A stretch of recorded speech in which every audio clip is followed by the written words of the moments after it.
Just reach into your heart and Allah is always there. You are never alone. You are never alone. Through sorrow and through grief, through happiness and peace, you are never alone. Assalamu alaikum wa rahmatullahi wa barakatuh. Welcome back to your program, the Worm Family Program, Family Issues, in a new topic in this episode, which is, I think to my mind, it's a relaxing topic to everyone who views this episode specifically. But let me first give you our telephone numbers because we want you to join us. We are ready to cooperate and to receive your suggestions and questions. Our telephone numbers are 002-02-38-555-248 and 249. Remember the story? Do you remember the story of the Sleeping Beauty? Most of us heard this story, and our parents told us that story so many times, I think, and still so many parents are going on in this habit of telling the children stories about Sleeping Beauty and Cinderella and such topics. The story was that the girl was sleeping and they wanted her by a way or another to be awake. Maybe this is related exactly to the topic today. It's sleeping. How and what are the disorders, what are the problems that face those who sleep? Our children and even the adults. So you are more than welcome in this episode to join us, to ask us, or to comment about what we say. To begin with, or to define sleep, I think it's, as doctors usually define it, as a physiological state where the human body and the human mind and spirit are having decrement in the tone. The tones of everything in the body and in the mind are decreasing. Maybe the only tone that is increasing during sleep is the tone of the part of the central nervous system called the parasympathetic system. The parasympathetic system, which is responsible for relaxing every involuntary part in the body. And therefore that maybe is the cause of a so much found problem in children, which is bedwetting or nocturnal enuresis, that children wet themselves or wet the beds when they are sleeping at night. We are going to speak about this in detail, maybe in the next segment, but let me first tell you that sleeping is a function of one specific part in the body. Actually, it's a system in the body, exactly in the central nervous system, and so many books and authors call it concisely or symbolize it with RAS, reticular activating system. Reticular because the fibers that form this system are in the form of a mesh or reticular formation. So, and those who study this or work on, nowadays, sleeping is a science of sleeping or pneumology.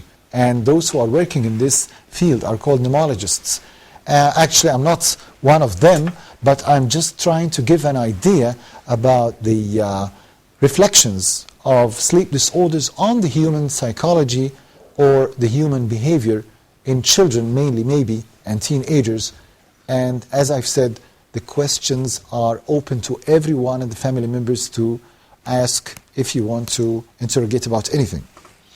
And scientists specialized in this field studied sleeping by all means and by so many devices, and they had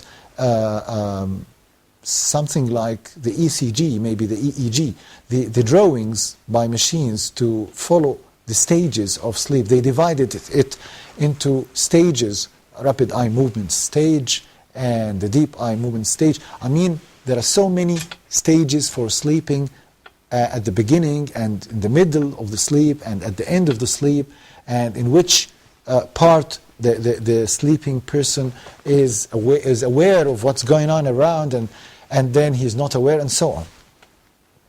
All these things are very important for science of sleeping, or scientists interested in this field. They actually are more or less interested also in the positions or the postures of those who are sleeping, on the sides, on the abdomens, on the backs, okay? Because they explain this by, and they explain it by so many types of sciences, and they relate it to the personality. Those who are aggressive, for example, sleep on their abdomens. Those who are sexually minded sleep, and so on. I mean, this is maybe not the issue, but actually sleep centers in the reticular activating system, by a means or another, are responsible for organizing this function. And what's the benefit actually of sleeping? It's to make the person relax and to release the tension, and to release or to listen the tones. All the day long you are awake, walking, shouting, working, joining people, so you have at night, subhanallah, to lie down in a way or another, to let the remaining charges in your body to get out, in order to again recharge, to wake up in the next day and go on to your work and mix again in the community. And therefore this is called the circadian rhythm. You know, of course, most of us heard about what's called the biological clock, or the biological watch of the body, where the person is having a setup for his duration, the sequence of his activities during the day, when he is active and then less active, and then he becomes tending to sleep in order to recharge again and wake up next day. So actually this life rhythm is one of the miracles of God, of course, because for a wisdom, a human being cannot all the time, all day long, be awake. No, we have to sleep, and I think this is very logic. I don't know what's going to happen in paradise, but I think at the end there is no sleeping in paradise. This is something related to our lives, in order to charge and recharge, and to make an end for a long day of tension and of hopes, works, sadness, happiness. But you have to make an end in order to separate a day from another day. This comes maybe through sleeping. Also, dreams or nightmares are thought to be by so many scientists as reflections of what's going on during the whole day. And therefore, people who are all the day having activities full of tension, full of stress, full of hopes of a better future, but related to financial issues or to political things or plans and policies. Therefore, you know, maybe, for example, in Islam, I think one of the great things in Islam is that you have not to be so much materialistic. We said that in another or a previous episode. Islam is making a balance between the spirit and the body, between the materialistic way of living and the spiritual way of life, because you have to be a balanced person, or you have to be in a way not having a tendency to either be all your life spiritual, or not relating to life, just praying and worshipping, or on the other side to be completely materialistic without any spiritual relation with heaven or with other people. So that's the point. We want to reach balance, because we found, for example, to my mind, it's something philosophical. in the Western world, of course, there are so many good people, but it's famous that the eastern part of the world or the globe is, to a great extent, more materialistic. They are very developed, and they are caring about prosperity and finance and making so much great things in science. And on the other hand, the Eastern world is related to spiritual worships and to things like this, Let me first have a break and then continue this important issue, sleeping disorders. Thank you. You are never alone. You are never alone. Ask Huda. Dear brothers and sisters, welcome to a new edition of Ask Huda. I have 2 questions. Please go ahead. You can read it in Arabic and you can also understand the meaning in your own language. The different tafsir and the interpretation of the meanings of the Quran are available in almost every language that exists on earth by the grace of Allah. The water of Zamzam is for whatever intention you drink it with. Salih from Egypt, his father has the way and he asked about how can he help him. Very good question. Can we give a zakat to any of the dawah centers? The ibadah or the act of worship is a part of the unity of worship. It has to be paid to Allah subhanahu wa ta'ala and in accordance with the guidance of His Prophet sallallahu alayhi wa sallam.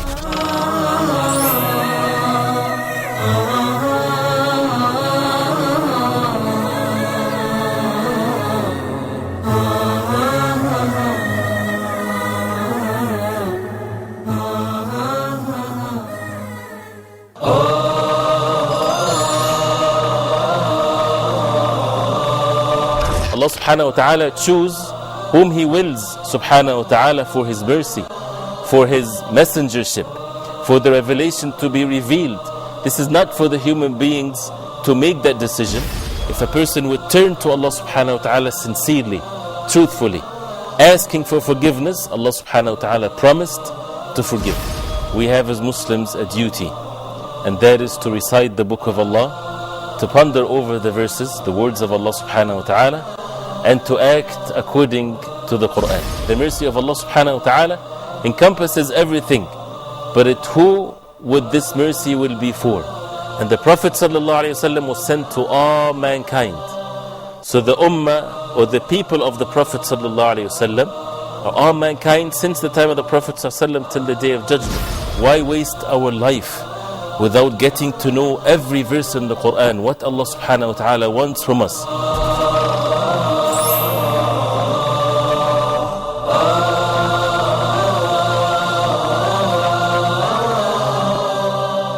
You are never alone. You are never alone. Welcome back. We are speaking about sleep disorders. But first, to know the disorders, we have to know the normal. And we have spoken already about normal rhythm of sleep. And here just one point to end with this part, which is that every person, every child, every teenager has his own amount of sleeping time. Colloquially they speak, or so many of the public say that it's important for the child to sleep at least 8 hours in the average. Well, the more correct segment or phrase about this is in the average.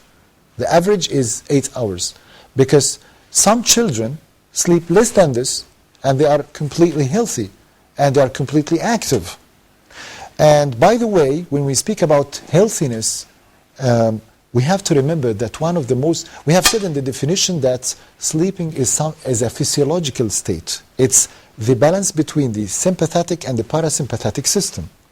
So sometimes you find children who are sleepy all the time, or people who are drowsy, who are having naps all the time. It's one of two. Either they didn't have the proper amount of sleeping hours during the day, or during the night, or the rhythm of awakeness itself is not hugely higher than this.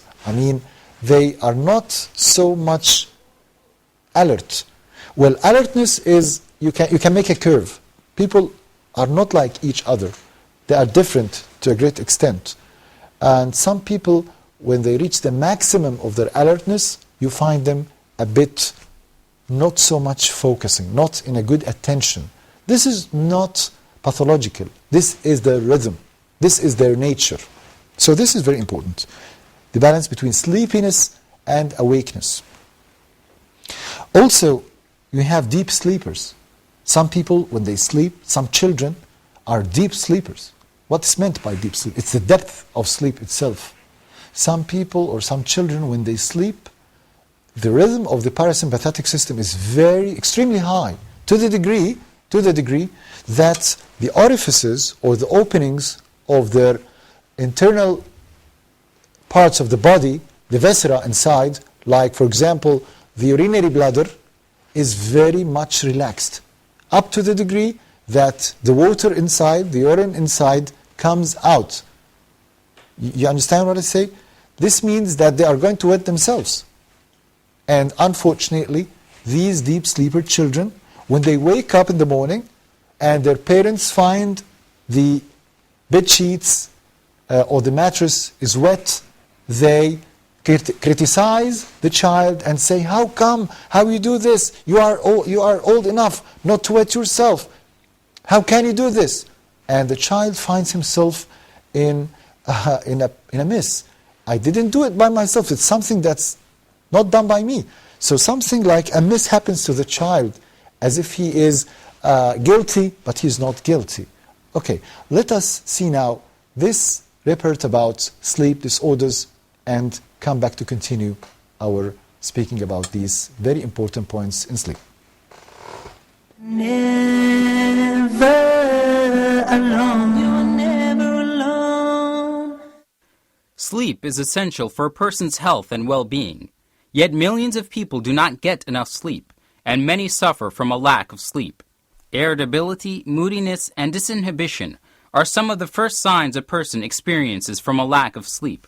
If a sleep-deprived person does not sleep after the initial signs, the person may then start to experience apathy, slowed speech, and flattened emotional responses, impaired memory, and inability to be novel or multitask. As a person gets to the point of falling asleep, he or she will follow into a microsleeps that lasts 5 to 10 seconds, that cause a lapse in attention, nod off while doing an activity like driving or reading, and then finally experience hypnagogic hallucinations, the beginning of REM sleep. Everyone's individual sleep needs vary. In general, most healthy adults are built for 16 hours of wakefulness and need an average of 8 hours of sleep every night.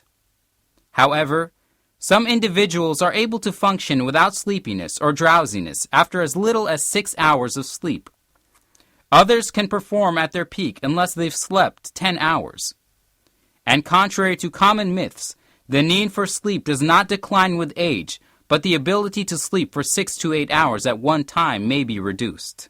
Psychologists and other scientists who study the cause of sleep disorders have shown that such problems can directly or indirectly be tied to abnormalities in the following systems: physiological systems, brain and nervous system, cardiovascular system, metabolic functions, immune system. Furthermore, unhealthy conditions, disorders, and diseases can also cause sleep problems, including pathological sleepiness, insomnia and accidents, hypertension, and elevated cardiovascular risks, emotional disorders such as depression or bipolar disorder, obesity, metabolic syndrome and diabetes, alcohol, and drug abuse. Stress is the #1 cause of short-term sleeping difficulties according to sleep experts. Common triggers including school or job-related pressures, a family or marriage problem, and a serious illness or death in the family. Usually, the sleep problem disappears when the stressful situation passes. Drinking alcohol or beverages containing caffeine in the afternoon or evening, exercising close to bedtime, following an irregular morning and nighttime schedule, and working or doing other mentally intense activities right before or after getting into bed can disrupt sleep. You are never alone. You are never alone. As you have said, as we have heard in this report, which is maybe very rich in medical, biological expressions about diseases and about systems in the body that are related to sleep and sleep disorders, we can conclude from this that sleeping is a result of myriads of workers or cogs working in order to let the person sleep peacefully or in peace, as they say. So the idea of insomnia or losing sleepiness, maybe it's due to a trouble in one of these cogs or one of these systems. And as we have heard our colleague in the report speaking about diabetes, about immunity problems, about biological or medical diseases or psychological ones. But maybe this will be in the next segment what we are going to speak about, these complex problems. But it's very well known that every now and then, every one of us has some days of waking without the ability to sleep. You find yourself an hour after an hour after an hour in bed, trying hardly to sleep, but you can't.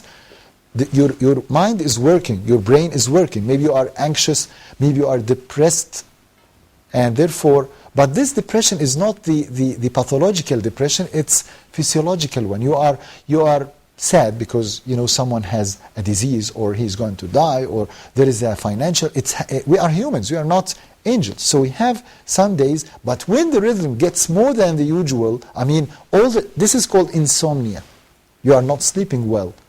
This is also different from the rhythm, the very short rhythm of sleep of some people who are having 3 or 4 hours maximum and they get again. And we have some children like this, especially those with what's called the attention deficit disorder or hyperactivity disorder, or also those autistic children. Maybe also we can speak about this a few minutes later. But also we've heard about sleep foods. What's meant by sleep foods or sleep edibles? Some kinds of drinks or foods that are rich or having in their contents some amount of caffeine. This makes them usually alert more, but not all the people actually, but let us say from the scientific rates, it's not less than 70% of children and people, of the old people, who, when they drink coffee or gaseous beverages containing caffeine, they find themselves awake for a long time. But to my mind, I want to tell you something that, and we have said this in one of the previous episodes, what's called the paradoxical effect. The opposite happens in children. When they drink coffee, they get relaxed. But sometimes we find children awake for a long time in spite of having coffee. In this case, what you should do is just giving them what's called decaffeinated coffee or decaf. This makes them more relaxed and more focused. And it's not right what's said about coffee and Nescafe that it's harmful to children. Everything in good amount is not harmful.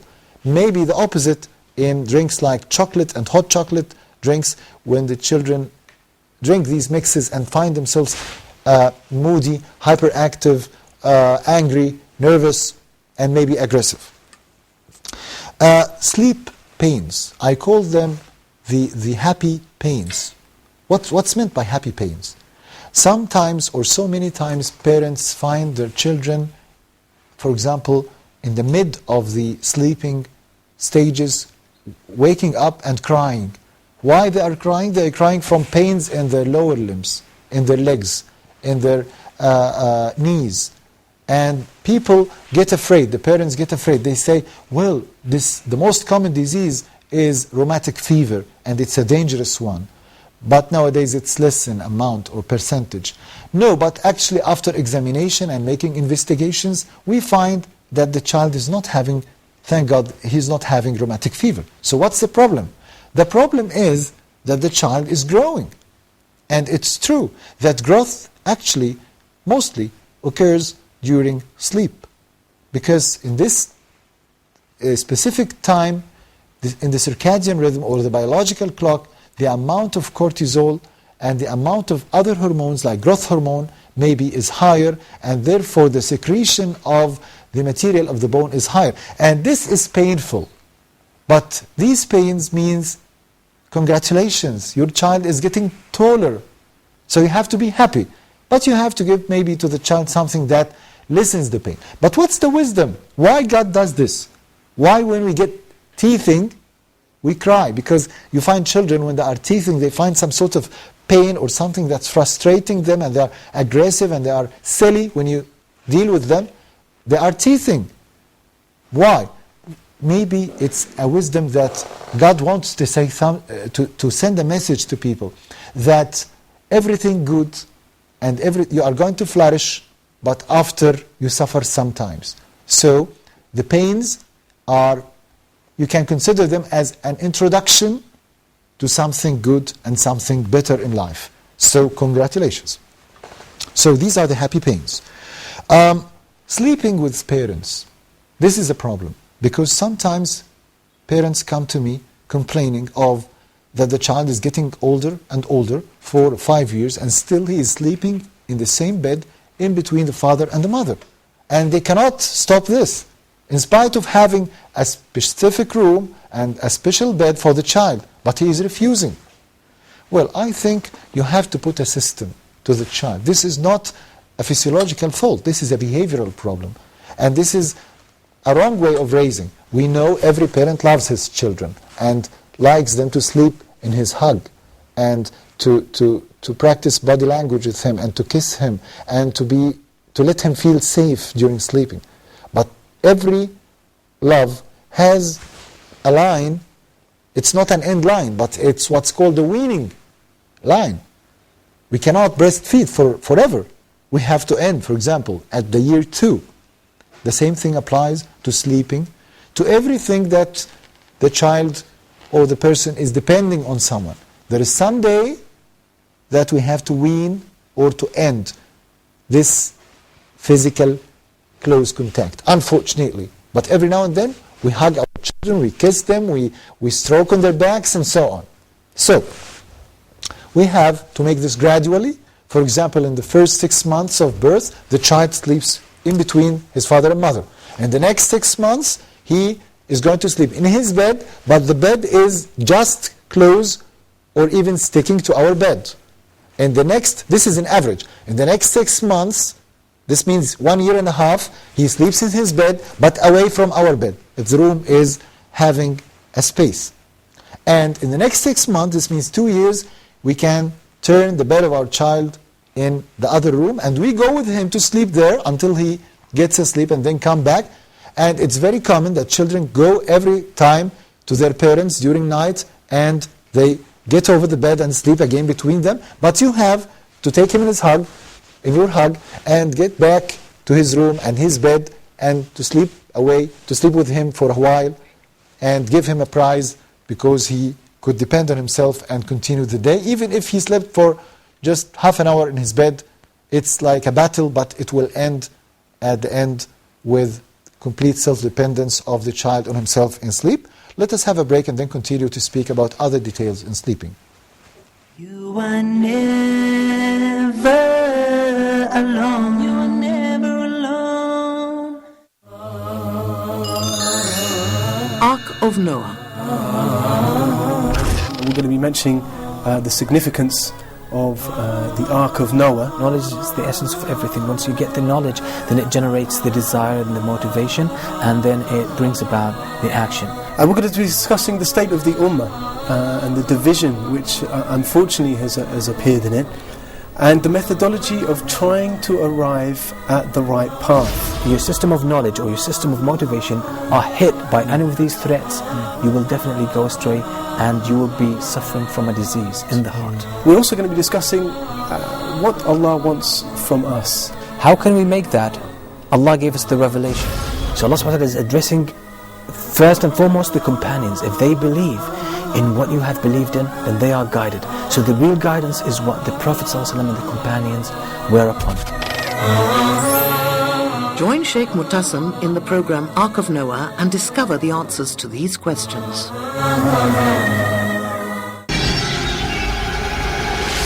viewers. Hoda programs can be watched in the English section of the in-flight entertainment directory on board all Saudi airline flights, domestic and international. Sit back, relax and enjoy watching Hoda's entertaining and enlightening shows on your trip. Hoda wishes you a safe and successful journey. Hoda, a light in every home.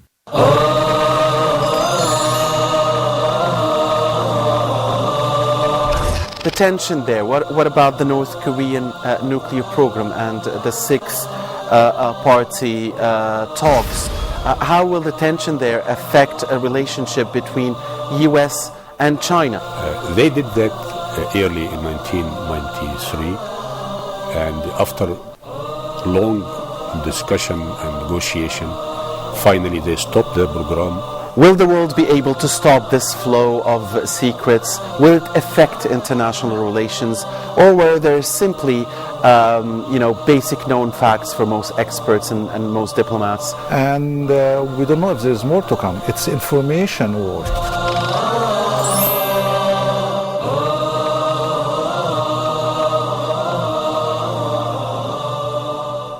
You are never alone. You are never alone. Back again, sleeping disorders in family issues. We reached the point speaking about children sleeping with their parents at the beds. Another point, but please, I have an advice here. Do not rapidly or acutely separate your child from your bed. I've said in the previous segment that this has to happen gradually in stages. We cannot be so sharp in these stages, but averagely I think it's from 6 months to 1 year every stage. Sleeping of the children together, of course, is wrong. Psychologically, maybe in the beginning when they are so young kids, it's all right. But anyway, when they get older, for example, let us speak about 2 years and on, okay, it's not preferred. And this was recommended by Prophet Muhammad, peace and blessings be upon him, when he said, please, separate children from each other. Because this is behaviorally wrong. Some people get astonished. How come? Prophet, this is extremism. This is something that's unlogic. Children, what are they going to do? Well, by the way, I want to tell the other team of people that are so much enthusiastic in the idea of separating children that I want to advise them not to spank their children when they find them putting their hands on other sibs' sexual organs. Okay? Sometimes we find a boy and a boy and a girl, and they're putting their hands on sexual organs on the bed, okay? So this, and they get aggressive and furious, specifically if they are very religious family. Well, but this is not the right reaction. It's like prevention. Prophet Muhammad have said, peace and blessings be upon him, prevent this from the very beginning. But if you find it happened, and you are the responsible for this fault because you were not supervising well, just tell them lightly, please, let us play, distract them. Okay? Because if you leave them together, this might get to stages that are, and I have so many bad stories about this. I don't want to speak about this. Is not the topic now. So, also, we have another point to speak about here in this, which is sleepwalking and sleep talking and sleep crying. Okay? What's all this? All these are sleep disorders. But, you know, every one of us has a normal amount of sleep talking. Every one of us might. Some wives complain that their husbands talk while they're sleeping, snore while they're sleeping. Some guys complain the opposite. Our wives are crying during sleeping. Our children are walking during sleeping. Well, not every walking during sleeping is a disease. Okay? It's what they call in science somnambulism. Somnambulism is a pathological condition where the child all times walk while he is sleeping, and maybe do so many things while he's sleeping. He might open the TV, he might open the door and get out with his sleeping suits, and of course dangerous things might happen. But you have to differentiate between, is this the normal rhythm of your child? So in this case, just you have to take your precautions, close the doors, put the bolts, put lockers, and something like this, locks, in order to prevent accidents from happening. But this is the nature of your child, and maybe in the future he's going to be improved. But sometimes it's a reflection of a pathological condition in the brain or in the central nervous system. And sometimes it's something that's related to a new accident that the child has been exposed to. For example, what we call in medicine post-traumatic stress disorder. This accident shouldn't be necessarily something physical. I mean, it's not just head traumas or hemorrhages in the brain. Sometimes it's a sign of something psychological. Financial stress, social stress, cultural stress, stress in the nursery, stress in the school, stress at home. Parents are discoordinating together, and there is all the time battles and so many loud voices and spankings and abuses and insults at home. So we have to listen this. I think we're having a telephone call with us.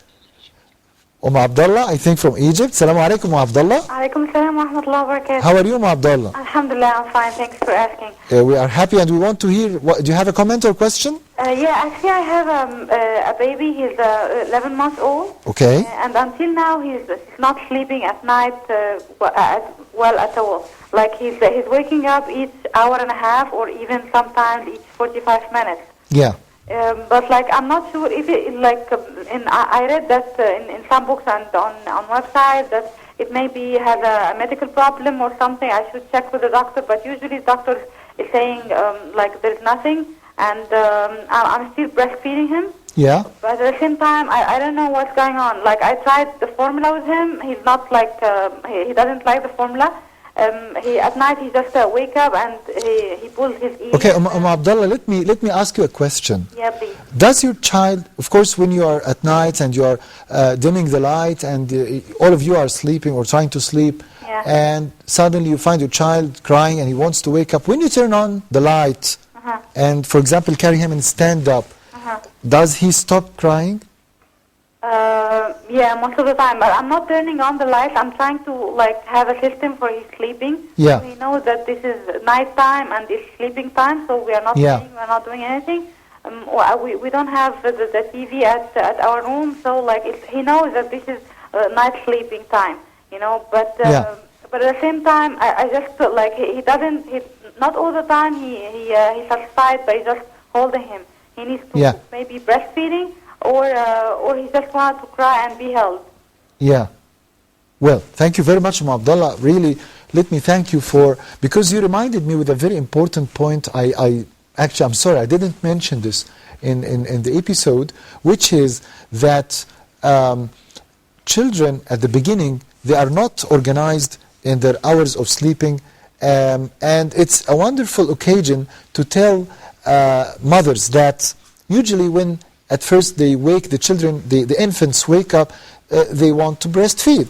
And other times they want, for example, it's cold, it's breezy, it's hot, there is a flow of air from some window or something like this that irritates the child.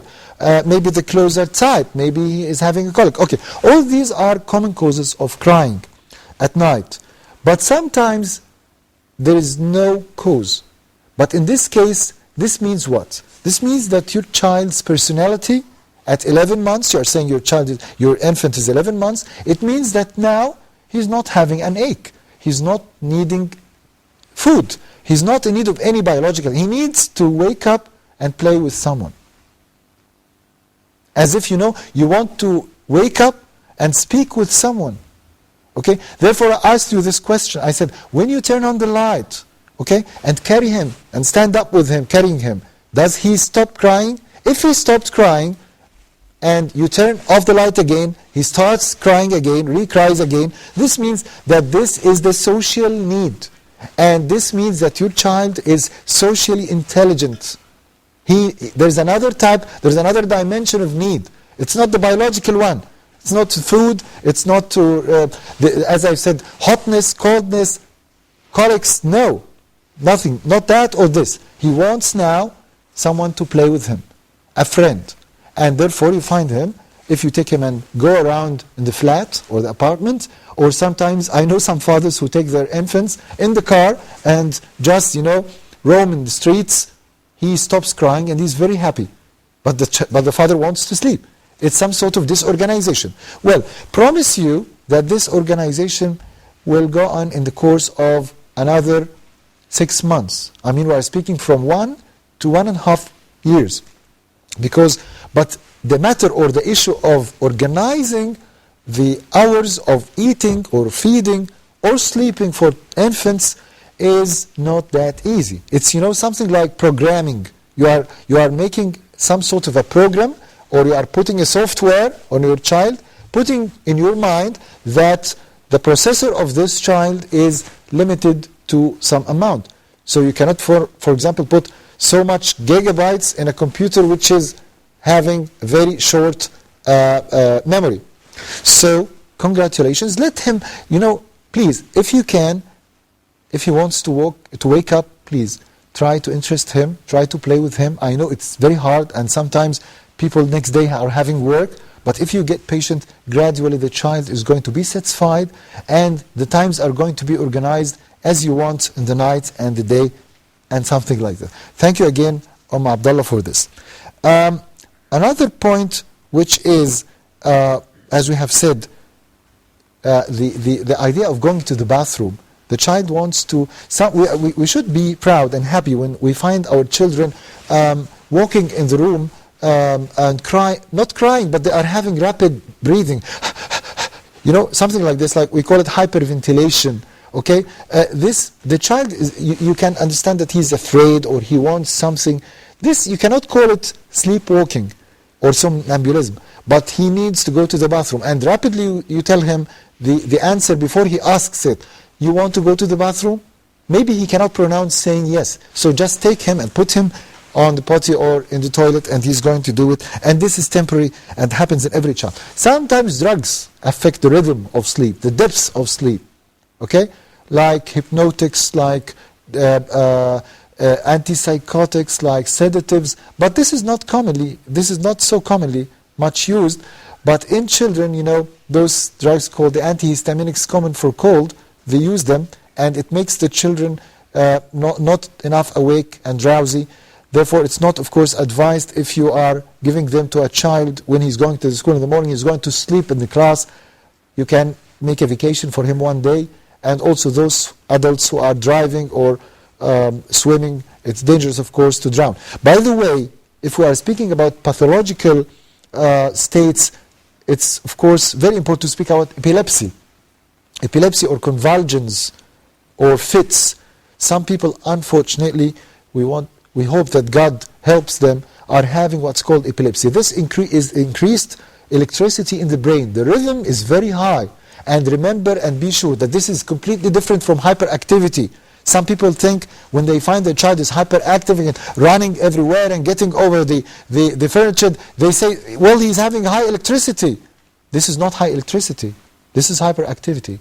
And this is different. And when you make an EEG or drawing for the brain, you might find him having very low waves. It's not the idea. And this is also different from another entity, which is nervousness. The nervous child. The nervous child has nothing to do with electricity or rhythm. Some people think that this nervous child who is angry and makes temper tantrums and throws things is having high electricity in the brain by the EEG. No, it's not the issue. This is completely different. You might find a very nervous child, when you make an EEG for him, you find it very low, and it's not having high rhythmicity. In some cases of autism in children, this is a disorder where the child is separated from the world, mostly not relating, not communicating either by words or by touching or by eye-to-eye contact sometimes. He is a little bit introverted or alone most of the time, and he's having his own ways of sleeping, of playing what's called the sensory play. Sometimes they wake up in the dark. They wake up in the dark and play in the dark. Maybe singing to themselves, maybe holding some toys in their hands in the dark, in the mid-sleeping, and sometimes parents get afraid. What's going on? He wakes up at 4 a.m. or 3 a.m. and find the child is singing or putting his hand on the walls or playing with the car, just moving it on his hand, or making a certain movement with his hand. All these might be, this doesn't mean that my child is having autism typically, but it means that this is one of the criteria. It might be one of the criteria, and you have to go to a child psychiatrist or to someone who's interested in behaviors of children in order to diagnose. And this is by certain investigations, certain tests, psychological tests, with criteria that can calculate the amount of these criteria and accordingly say if this child is having an autistic disorder or any other degree of what's called the autistic spectrum. Of course, as they say, enough sleep is very good for children to be healthy, and we have said before that this lets them grow better. Enough sleep, enough sports, enough and good quality of food, brain foods, and calcium makes, of course, the child grows and becomes higher or longer than other children. And of course, genetic factors are affecting this too. What about what's called sleeping rituals? Again, to normal children, because sometimes people, when they hear the word rituals, rituals, it means that some type of people or children having habits, certain habits, they call it sometimes stereotypy. Okay, so when they get sleep, most of the children, I think to my mind, normal children, make some things that the parent concludes from it that the child wants to sleep. For example, he is getting more silly. It's usually very common. You say, this is the silliness, this is the state of silliness. He wants to sleep. Sometimes children put their hands under the sleeves of their mothers. Sometimes children play with the hair of their mothers. Sometimes children make, boxing with their fathers. It's the sign that my child wants to sleep. What should I do? I should dim the lights and listen the voices and make the atmosphere ready to be in a relaxing state in order to let the child sleep in peace. Therefore, I think we have so many issues about sleep and sleep disorders, but I think time actually unfortunately finished. So I'm thankful for you and for everyone joined us, and see you in the next week in Family Issues in another issue. And thank you very much. Assalamu alaikum wa rahmatullahi wa barakatuh. You are never alone. You are never alone. Through sorrow and through grief, through happiness and peace, you are never alone. So now, as you long for your past, prepare for your future, but knowing nothing's gonna last. You see, this life is but a road, a straight and narrow path to our final abode. So travel well, O Muslim, and paradise will be your